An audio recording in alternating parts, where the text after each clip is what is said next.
नमस्कार, एनकेएम न्यूज़ में आपका स्वागत है। मैं हूं संदीप शर्मा और मेरे साथ भारतीय मजदूर संघ दिल्ली प्रांत के अध्यक्ष अनीश मिश्रा जी मौजूद हैं। और मैं बता दूं कि अंतर्राष्ट्रीय मजदूर संगठन इंटरनेशनल लेबर ऑर्गेनाइजेशन जो यूएनओ का संगठन है, उसके सहयोग से एक अवेयरनेस कैंपेन, एक जागरूकता अभियान जो है वो चलाया जा रहा है, जिसमें जानकारियां दी जा रही हैं केंद्र सरकार और राज्य सरकार की तरफ से। जो भी मज़दूरों के लिए, असंगठित क्षेत्र के मज़दूरों के लिए जो सुविधाएं जो है वो दी जा रही हैं। अक्सर ये होता है कि लोगों को इसके बारे में जानकारी नहीं होती है और उसका लाभ वो नहीं उठा पाते हैं, और इसी को लेकर आज जो है कार्यक्रम यहाँ पर रखा गया है T22 अतुल ग्रोव रोड पर। तो हमारे साथ अनीश मिश्रा जी हैं। सर, आपका बहुत बहुत स्वागत है। मैं पूछना चाहता हूँ, ये जो इसका लबो-लुआब क्या है इस कार्यक्रम का?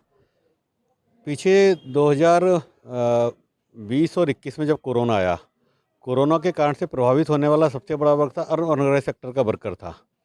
उसको अनेक समस्याओं का सामना करना पड़ा। उसको देखते हुए आईएलओ के सहयोग से वर्कर इन्फॉर्मेशन सपोर्ट सेंटर आरंभ किया गया भारत के अंदर। भारतीय मजदूर संघ ने जो कोरोना के समय पर जो सेवा के काम किए, मजदूरों के लिए काम किया, उसको देखते हुए आईएलओ ने उसको रिकॉग्नाइज किया और worker information support centre Bharat के अंदर 4 राज्यों में चालू किया: महाराष्ट्र, तमिलनाडु, बिहार और दिल्ली। दिल्ली में वर्कर इन्फो सपोर्ट सेंटर को भारतीय मजदूर संघ के नेतृत्व में चलाया जा रहा है। अन्य यूनियनें भी साथ में हैं। इसमें जो ध्यान में आया कि सरकार की बहुत सारी योजनाएं हैं। सरकार ईमानदारी से बहुत सारी योजनाओं का लाभ आम कर्मचारी तक, आम श्रमिक तक देना चाहती है, लेकिन मजदूरों को उसकी जानकारी नहीं होती। जानकारी होती है, उसको लेना कैसे है, उसका लाभ कैसे ले, वो नहीं मालूम होता। तो वर्कर इन्फॉर्मेशन सपोर्ट सेंटर के माध्यम से राज्य सरकार, केंद्र सरकार और समाज के अंदर अन्य संस्थानों की जो भी सुविधाएं और जो योजनाएं हैं, उनकी जानकारी आम श्रमिकों को दी जाती है। उसके जानकारी के बाद वो उनको कैसे प्राप्त करें, उसमें उनकी सहायता की जाती है। मेन काम ये है। और इसके माध्यम इसमें भी जो हमने हमारा जो ये वाला कैंपेन जो चला वर्तमान, अभी जो आईएलओ के सहयोग से और जापान गवर्नमेंट के सहयोग से, उसके अंदर 2 सेक्टरों में हमने काम किया। खासतौर से दिल्ली में सभी जगह काम, लेकिन विशेष रूप से केयर सेक्टर यानी कि जो आंगनवाड़ी, आशा, डोमेस्टिक वर्कर, देखभाल से जुड़े क्षेत्र, उन क्षेत्र में काम किया। दूसरा कंस्ट्रक्शन वर्कर। 2 क्षेत्रों में विशेष रूप से काम किया हमने। अवेयरनेस कैंपेन चलाया हमने पूरी दिल्ली के अंदर। अवेयरनेस कैंपेन हमने इंडस्ट्रियल एरिया के अंदर, स्लम बस्ती के अंदर, और जो लेबर चौक थे वहाँ पर जाकर के हमने कैंप लगाया। कैंप लगा के हमने मजदूरों से बातचीत की, उनको सरकार की योजनाओं के बारे में जानकारी दी और उनका लाभ कैसे ले सकते हैं। जैसे कोई योजना ऑनलाइन है, वो किसी पर निर्भर ना रह करके स्वयं उसको लाभ ले पाए, उनको प्रशिक्षित किया गया।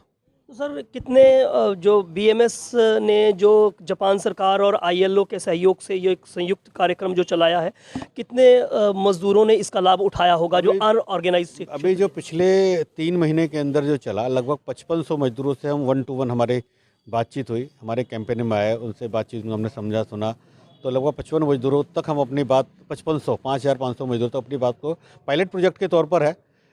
इनडायरेक्टली बहुत बड़ी संख्या है जिनसे हमारा सीधा 1 to 1 हमारे जिनसे बातचीत हुई, वो लगभग 5500 श्रमिकों से हमारी बातचीत हुई है। सर, एक सवाल मेरा ये है, चूँकि आपने आशा वर्कर्स, आंगनवाड़ी वर्कर्स, कंस्ट्रक्शन क्षेत्र के लोगों का जिक्र किया है, चूँकि हम दिल्ली के अंदर हैं और आप दिल्ली प्रांत के अध्यक्ष हैं भारतीय मजदूर संघ के, तो हमने देखा कि एक चर्चाओं में, मीडिया की सुर्खियों में जो है एक मामला आया कि ये जो असंगठित क्षेत्र के लोग हैं, इनको जो लाभ मिलना चाहिए था, उसमें भी एक गड़बड़ घोटाले की खबर जो है वो निकल कर सामने आई। इस पर भी जो है अनुराग ठाकुर ने भी प्रेस कॉन्फ्रेंस करके भी उसकी जानकारी दी थी, और ये मामला जो है संबित पात्रा के द्वारा, भारतीय जनता पार्टी के द्वारा भी जो है उठाया गया। इसको आप किस तरह से लेते हैं कि जिन लोगों को, जिन मजदूरों को उस योजनाओं का लाभ मिलना चाहिए, उनके नाम पर जो है उस लाभ जो है कुछ अन्य लोग ही उठा रहे हैं? एक ही फ़ोन नंबर के ऊपर कई लोगों को उसका फ़ायदा मिल रहा है। इस पर क्या कहना चाहेंगे? हाँ, इसमें कई सारी चीज़ें हैं। हमारे भी संज्ञान में बहुत सारी चीज़ें हैं। सुप्रीम कोर्ट ने बाद में उसको संज्ञान में लिया कि जो लेबर वेलफेयर बोर्ड की जो सुविधाएं होती है, वास्तव में जिनको मिलनी चाहिए उनको नहीं मिलती है, और जो उसके पात्र नहीं है वो उन सुविधाओं का लाभ उठाते हैं। विसंगतियाँ हैं, लेकिन कुल मिलाकर के भारतीय मजदूर संघ ने इस वाले जो कैंपेन में काम किया, एक ब्रॉड वे के अंदर काम किया है, और नकारात्मक के साथ भी सकारात्मकता के साथ काम किया है कि एक बार वो स्कीमों की जानकारी उन तक पहुँचे।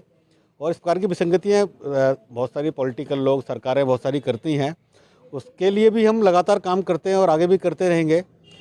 लेकिन अभी जो हमने काम किया कि सरकार, केंद्र सरकार, राज्य सरकार या समाज की बहुत सारी, अपने समाज के बहुत सारे व्यक्ति, बहुत सारी संस्थाएं मजदूरों के लिए बहुत सारे काम करते हैं।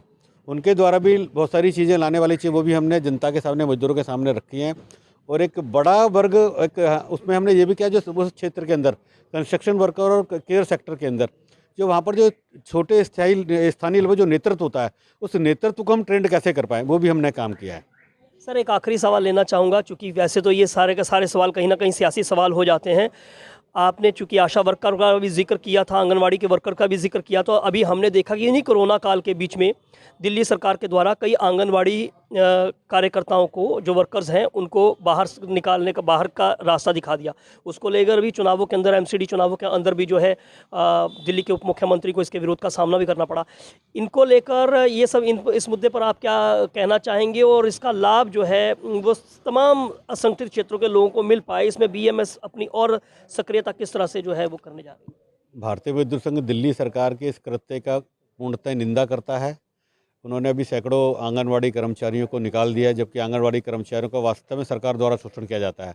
पूरा कर्मचारी से अधिक काम कराया जाता है और उनको कर्मचारी माना भी नहीं जाता। तो भारतीय मजदूर संघ निंदा करता है और भारतीय मजदूर संघ इस चीज़ के लिए लड़ाई भी लड़ रहा है और हमारा प्रयास है कि हम पुनः उनको बहाल कराएं हम, और हम पूर्णतः उनके साथ हैं हम। चलिए, बातचीत के लिए शुक्रिया।